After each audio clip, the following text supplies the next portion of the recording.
નમસ્તે વિદ્યાર્થી મિત્રો, વિષય આસપાસ પ્રકરણ 19 બીજ કહે છે ખેડૂતની વાર્તા।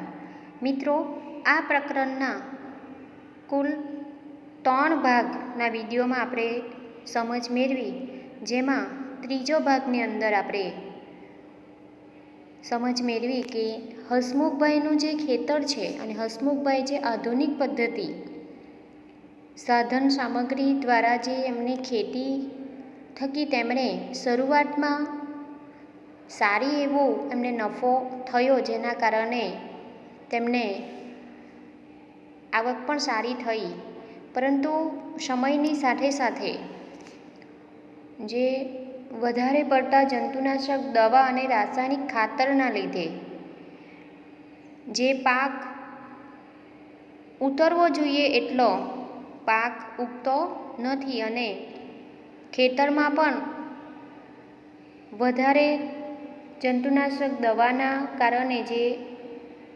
ગેરફાયદા થાય છે તેના વિશે આપણે જોયું। રાસાયણિક ખાતરના જંતુનાશક ફાયદા અને ગેરફાયદા વિશે સમજ મેળવી અને હસમુખભાઈના ખેતરનું થોડા વર્ષ પછી શું થઈ શકે છે તેમની વાત પણ આપણે કરી હતી। અમને એમના જે દીકરા છે, હસમુખભાઈના દીકરા છે, જે આ બધી વાતથી વાકેફ હતા, જેના કારણે તેમણે કંઈક નવો વિચાર કર્યો કે ખેતીમાં હું જો ખેતી કરું તો પાછું કદાચ પરિસ્થિતિ આવી શકે, જે એમના હસમુખભાઈ એમના પપ્પાને એમણે જોઈ કે લોન લઈને જે એમણે ખેતી માટે જે પૈસા ખેતરમાં નાખ્યા ખેતીમાં, તો જે નફો થયો, પાક જે ઉતર્યો, જે નફો થયો તે લોન ભરવામાં જ પૈસા જતા હતા, જેના કારણે એમના દીકરાએ ટ્રક ચલાવવાનો ધંધો સ્વીકાર્યો। બરાબર, તો આ વાત આપણે કરી। ત્યારબાદ જે સજીવ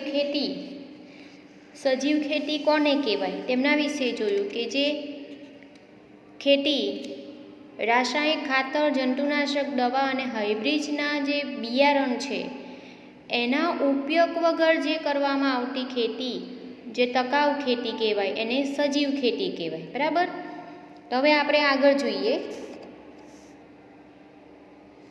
પ્રોજેક્ટ, તમારા મનમાં ખેતીને લગતા કયા કયા પ્રશ્નો ઉદ્ભવે છે?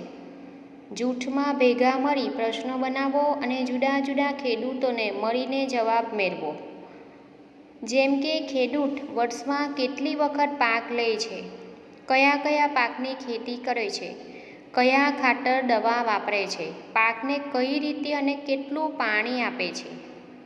તો એક પ્રોજેક્ટ આવો આખો તૈયાર કરવાનો કે જેમાં કોઈક તમે ખેડૂતને મળો અને ખેડૂત પાસેથી આ બધી વિગત તમારે જાણવાની છે, પૂછવાની છે ખેડૂતને જ કે વર્ષમાં તમે કેટલો પાક લઈ શકો છો, કયા કયા પાકની ખેતી કરો તો સારું રહે, બરાબર, કયા પ્રકારનો ખાતરનો ઉપયોગ કરો તો કેવો પાકની ઉપજ કેવી થાય, બરાબર, અને પાણી ક્યારે અને કેટલું આપવું જોઈએ વગેરે જે તમારા જે પણ પ્રશ્નો ખેતર ખેડવાથી માંડીને ખેતરમાં પાક તૈયાર થાય ત્યાં સુધી કરવામાં આવતી કામગીરી જે ખેડૂતની છે એ તમારે ખેડૂત પાસે તમે એની માહિતી મેળવીને આખો પ્રોજેક્ટ તમે આ લખીને તૈયાર કરી શકો છો। બરાબર, બીજો છે કે તમારી આસપાસના ખેતર કે વાડીની મુલાકાત લો, તેનું અવલોકન કરો, ત્યાંના લોકો સાથે ચર્ચા કરો અને તેનો અહેવાલ તૈયાર કરો। બીજી રીતના પ્રોજેક્ટ કયો બનાવી શકાય તો કે તમારી આસપાસના ખેતર કે વાડીની મુલાકાત લેવાની। વાડી હોય, આંબાની સરસ મજાની વાડી હોય, ચીકુની વાડી હોય, બરાબર, અથવા તો એક મોટી વાડી હોય તેમાં ચીકુના પણ ઝાડ હોય, થોડા બીજા પણ હોય, બરાબર, તો એવી કોઈ વાડીની મુલાકાત લેવાનું છે, તેનું અવલોકન નિરીક્ષણ કરવાનું છે કે શું છે, કયા પ્રકારનો, દરેક બાબતે, બરાબર, અને ત્યાંના જે લોકો છે તેની સાથે વાતો કરો અને તેનો અહેવાલ તૈયાર કરવાનો છે। તો વાડીમાં પણ તમે આ જ પ્રમાણે પ્રશ્ન પૂછીને તમે ત્યાંનું અવલોકન કરો કે વાડીની અંદર કયા કયા વૃક્ષો ઉગાડવામાં આવ્યા છે, બરાબર, તેને ખાતર પાણી કેવી રીતે આપવામાં આવે છે, પાક ક્યારે કોનો લેવામાં આવે છે, બરાબર, કયા કયા સાધનો છે, કયા સાધનોનો ઉપયોગ કરીને કામગીરી કરવામાં આવે છે, વગેરે બાબતો તમે જાણી શકો છો અને એનો સરસ મજાનો અહેવાલ એક તમે તૈયાર કરી શકો છો. ધોરણ 5માં ભણતા વિદ્યાર્થીઓએ ભાસ્કરભાઈની વાડીની મુલાકાત લીધી અને તેનો અહેવાલ લખ્યો. તમે પણ વાંચો. જુઓ મિત્રો, ધોરણ 5ના તમારા જેવા બાળકોએ ભાસ્કરભાઈ નામે તેમના એ ભાઈની વાડીની મુલાકાત લીધી અને તેમની વાડીમાં તેમણે જે જોયું એ પ્રમાણે બાળકોએ જે અહેવાલ લખ્યો છે એ આપણે વાંચીએ તો તમને કેવી રીતે લખાય, શું લખવાનું એનો ખ્યાલ આવશે. જોઈએ ભાસ્કરભાઈની વાડી, દહેરી ગામ. અમે દૂરથી નાળિયેરીના ઝાડ જોયા. બાપરે, એક નાળિયેરના ઝાડ પર કેટલા બધા નાળિયેર! અમને લાગ્યું કે તે બજારના મોંઘા રાસાયણિક ખાતર દવા વાપરતા હશે. વિદ્યાર્થીઓએ ભાસ્કરભાઈની વાડીનું વર્ણન અહીં આપણને અહેવાલ આપ્યો છે. એમણે જે જોયું ત્યાં જઈને તેનો અહેવાલ તૈયાર કર્યો તે આપણે વાંચી રહ્યા છીએ, બરાબર. તો એમાં બાળકો શું કહે છે કે અમે દૂરથી નાળિયેરીના જે ઝાડ જોયા તો એક નાળિયેરી પણ ઘણા બધા નાળિયેર હતા. તો બાળકોને એવું લાગ્યું કે તે બજારના મોંઘા રાસાયણિક ખાતર હશે, જેના કારણે આના ઉપર નાળિયેર આટલા બધા આવ્યા છે. પરંતુ વાડીમાં જોયું તો ખૂબ જ આશ્ચર્યચકિત થઈ ગયા. બધી જ જમીન પર સુકાયેલા પાંદડા, જંગલી છોડ અને ઘાસ પાથરેલું હતું. કેટલાક છોડ ઉપર સુકાયેલી ડાળીઓ જોઈને લાગ્યું કે જીવજંતુ ખાઈ ગયા હશે. ક્યાંક ક્યાંક રંગબેરંગી પાંદડાવાળા છોડ જોયા. આવું કેમ થયું હશે? ભાસ્કરભાઈએ કહ્યું, આ ક્રોટનનો છોડ છે. તેના મૂળ જમીનમાં ઊંડે સુધી જઈ શકતા નથી. તેના પાંદડા કરમાવા લાગે ત્યારે અમને ખબર પડી જાય કે તેમને પાણીની જરૂર છે. જોયું મિત્રો? એટલે આપણે મુલાકાત લઈએ અને જે ખેતરમાં કામ કરે છે ખેડૂત ભાઈ, એમની સાથે આપણે વાત કરીશું તો જ આપણને ખ્યાલ આવશે, બરાબર. તેમણે કહ્યું કે અમે ફેક્ટરીમાં બનેલા ખાતરનો ઉપયોગ કરતા નથી. તેમની જમીન ફળદ્રુપ છે કારણ કે લીલા સૂકા પાંદડા તથા ઘાસ સરવાથી અને જમીનમાં ભળી જવાથી જમીન ખૂબ જ સારી બને છે. જોયું મિત્રો? ભાસ્કરભાઈની વાડીમાં શું હતું કે ઘાસ સુકાયેલા, આપણે જોયું કે જમીન પર સુકાયેલા પાંદડા, જંગલી છોડ અને ઘાસ એ પાથરેલું હતું એમની વાડીમાં, અને એ બધું એ ખાતર થાય. એ લીલા સૂકા પાંદડા અને ઘાસ સડવાથી સડી જાય અને જમીનની અંદર ભળી જાય, જેનાથી જમીન ખૂબ સારી બને છે. તેથી ભાસ્કરભાઈની વાડીની જમીન એ ફળદ્રુપ હતી. અમે ધ્યાનથી જોયું તો ઘણા બધા અળસિયા જોવા મળ્યા.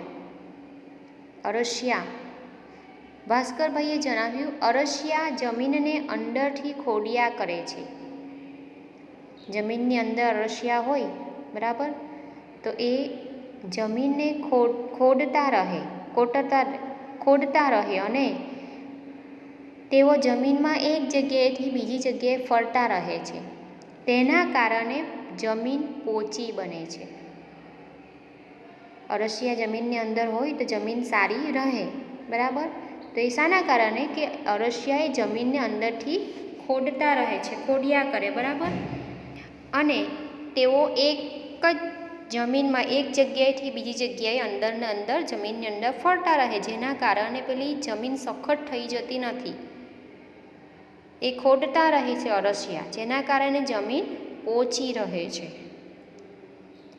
તેમના મળથી જમીન ફળદ્રુપ બને છે. જોયું? તેમના મળથી જમીન એ ફળદ્રુપ બને છે અને હવા તથા પાણી સરળતાથી જમીનમાં જઈ શકે છે. થાય જ ને મિત્રો, જો અળસિયાના કારણે જમીન પોચી રહે અને હવા પાણી જે વૃક્ષોને છોડને મળવું જોઈએ એ આ જમીન પોચી હોય, જેના કારણે અળસિયા તેમાં હોય, જેના કારણે હવા પાણી સરળતાથી ફૂલ છોડને મળી રહે છે, જમીનમાં જઈ શકે હવા અને પાણી. પ્રવીણે શહેરમાં રહેતા પોતાના કાકા વિશે વાત કરી. તેમણે બગીચામાં એક ખાડો ખોદીને તેમાં અળસિયા રાખ્યા છે. રસોડામાં વધેલો ખોરાક, શાકભાજી અને ફળોની છાલ, પાંદડા વગેરે તે ખાડામાં નાખે છે. અળસિયા તે બધાને કુદરતી ખાતરમાં ફેરવી નાખે છે. જોયું મિત્રો, કુદરતી ખાતર એવી રીતે તૈયાર થાય. ઘણી જગ્યાએ તમે ગામડાઓમાં પણ જોયું હશે, બરાબર. તો એવી રીતના ખાડો ખોદેલો હોય, એમાં કચરો ભેગો કરે. તો શું કહે છે, પ્રવીણે શહેરમાં રહેતા પોતાના કાકા વિશે વાત કરે છે.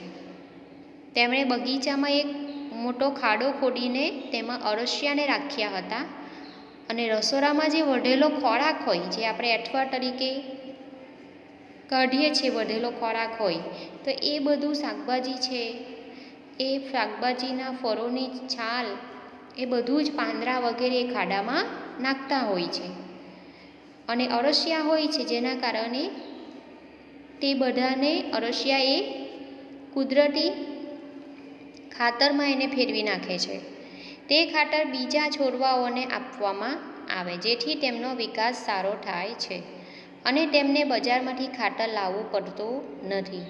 જોયું ને કેવી રીતે મફતમાં ખાતર તૈયાર થાય છે. પછી અમે વાડીમાં ઉગેલા ફળો ખાધા. કેવા સ્વાદિષ્ટ ફળો હતા. ખરેખર એક અલગ પ્રકારની ખેતી વિશે જાણીને ખૂબ મજા આવી. જૂથના સભ્યો હતા પ્રફુલ્લ, હંસા, કૃતિકા, ચિરાગ, પ્રવીણ, વર્ગ 5 ક. તો આટલા બાળકોએ મુલાકાત ભાસ્કરભાઈની વાડીની લીધી અને તેઓએ આ અહેવાલ તૈયાર કર્યો. તો તમે પણ કોઈ ખેતરની મુલાકાત લો, ખેડૂતને પૂછો, કોઈ વાડી આસપાસ હોય તેની મુલાકાત લો અને શું થાય છે વાડીની અંદર, કેવી રીતે કામ થાય છે, બરાબર, એ બધું તમે પણ જાણવાનો પ્રયત્ન કરો અને સરસ મજાનો આ પ્રમાણે અહેવાલ તૈયાર કરવાનો રહેશે. બાજરીના બીજની સફર ખેતરથી થાળી સુધી. હવે એક ચિત્ર આપ્યું છે નીચે અને ચિત્રમાં જોવાનું છે. દરેક ચિત્રમાં તમે શું જોઈ શકો છો તે કહો. તો અહીં આ વિડીયોની અંદર હું અડધું પેજ લીધું છે, જેના કારણે તમે અત્યારે જોઈ શકતા નથી, પાછળથી તમને દેખાશે, પરંતુ તમારે પાઠ્યપુસ્તક સાથે લેવાનું છે.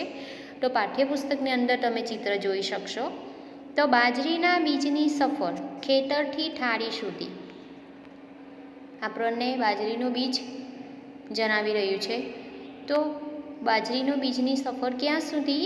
ખેતરથી તે થાળી સુધી. થાળી સુધી એટલે કે આપણે જે ખોરાક ખાઈએ છીએ આપણા થાળીમાં લઈને ત્યાં સુધીની વાત.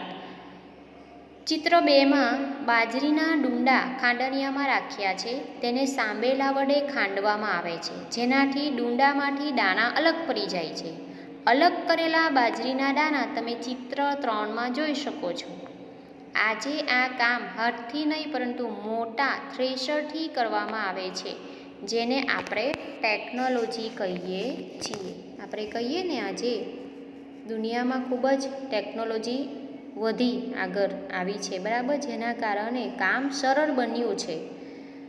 પરંતુ જે આપણે ખેતરની અહીં વાત કરી, દામજીભાઈ અને હસમુખભાઈએ જે વચ્ચેનો જે તફાવત જોયો, જે શાકભાજી પહેલાં મીઠાશવાળા હતા, સ્વાદિષ્ટ હતા, એવા આજે રહ્યા નથી.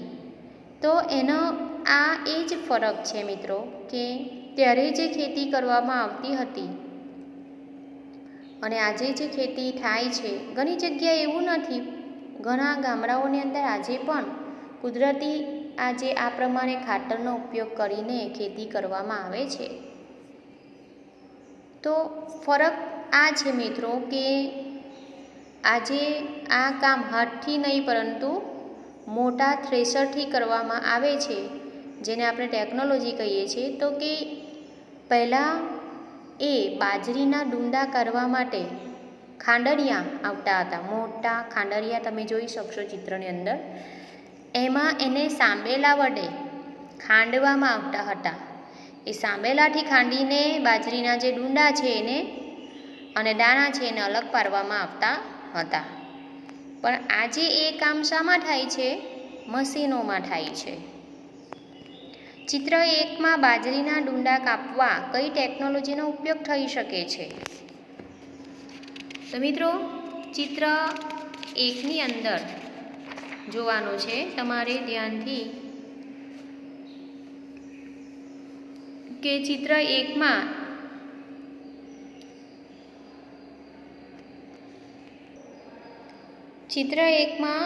છોડનું જે થડ કાપવામાં એ દાંતરડાનો ઉપયોગ થાય છે. આધુનિક મોટા કમ્બાઈન હાર્વેસ્ટ વડે છોડને થડ સાથે કાપવામાં આવે છે અને ડૂંડામાંથી અનાજ છૂટું પડી સ્વચ્છ અને બને છે અને છોડનો ભાગ અલગ થાય છે, જે આધુનિક ટેકનોલોજી છે. ચિત્ર 4માં તમારા વિચારે ચક્કીમાં એટલે કે ઘંટીમાં શું થઈ રહ્યું છે? મિત્રો ચિત્ર 4માં મારા સમજવા પ્રમાણે ચક્કીમાં એટલે કે ઘંટીમાં બાજરીને દળવામાં આવી રહી છે, તેમાંથી બાજરીનો લોટ બને છે. ચિત્ર 5માં અને 6માં કઈ પદ્ધતિથી કણક એટલે કે પાણી વડે જે લોટ બાંધીને તૈયાર કરવામાં આવે ને એને કણક કહેવાય. તો બાંધેલો લોટ તૈયાર કરવામાં આવ્યો હશે. ચિત્ર 5માં બાજરીના લોટને ટાસકમાં રાખવામાં આવ્યો છે, તેમાં પાણી મેળવીને હાથથી ગૂંદવામાં આવ્યો છે. ચિત્ર 6માં ગૂંદીને તૈયાર કરેલો લોટ કણક આપણને દેખાય છે. જુઓ આ પ્રમાણે ચિત્રો આપ્યા છે, બરાબર? કે ચિત્ર અહીં તમે જોઈ શકો છો બાજરીને કાપવામાં આવે છે અને એ અહીં એને ખાંડરી મોટી, પહેલાં ખાંડરીનો ઉપયોગ આવો થતો હતો, બરાબર? આ બાજરી છૂટી પડી ગઈ. હવે એને અહીં આ જે લોટ છે સૂકો એને કણક બાંધવામાં આવી. ત્યારબાદ છે અહીં આ રીતે બનાવવામાં આવે, હાથ વડે રોટલા બનાવવામાં આવે, આ શેકાય છે અને ત્યારબાદ રોટલો તૈયાર થાય છે. તો હવે મિત્રો અહીં આપણને આપ્યું છે કે ચિત્ર 1થી 9 જુઓ, વિચારો અને તેના આધારે એક નોંધ તૈયાર કરો. અત્યારે લોટ કેવી રીતે દળવામાં આવે છે? તો મિત્રો આપણે જોયું કે ચિત્ર 1 ખેડૂત એ ખેતરમાં બાજરી ઉગાડે છે અને બાજરીનો પાક તૈયાર થાય ત્યારે બાજરીના ડૂંડામાં બાજરાનો દાણા હોય છે. ખેડૂત દાંતરડા વડે ડૂંડા કાપી લે છે, બરાબર? ખેતરમાંથી સૌ પ્રથમ તો આ કામગીરી પહેલાં. ત્યારબાદ છે ચિત્ર 2, ખેડૂત કાપેલા બાજરીના ડૂંડા એ મોટા ખાંડણિયામાં નાખે છે અને ખાંડણિયામાં સાંબેલા લાકડાનું જે આવે સાંબેલું, બરાબર? તો એના વડે ડૂંડાને ખાંડીને બાજરી છૂટી પાડે છે, બરાબર? ત્યારબાદ છે છૂટી પડેલી બાજરીને ઉપણીને સાફ કરવામાં આવે છે. આ જે બાજરી છે એને સુપડાની અંદર ઉણપવામાં આવે, તો ઉપણીને સાફ કરવામાં આવે. જે કચરો હોય એ નીકળી જાય સુપડામાં ઉણપવાથી, બરાબર? તો કચરો દૂર થઈ જાય જે ભૂસું હોય એમાં, અને દાણા એ રહે. ત્યારબાદ છે હાથથી ચાલતી ઘંટીમાં બાજરીને દળવાથી બાજરીનો લોટ મળે છે.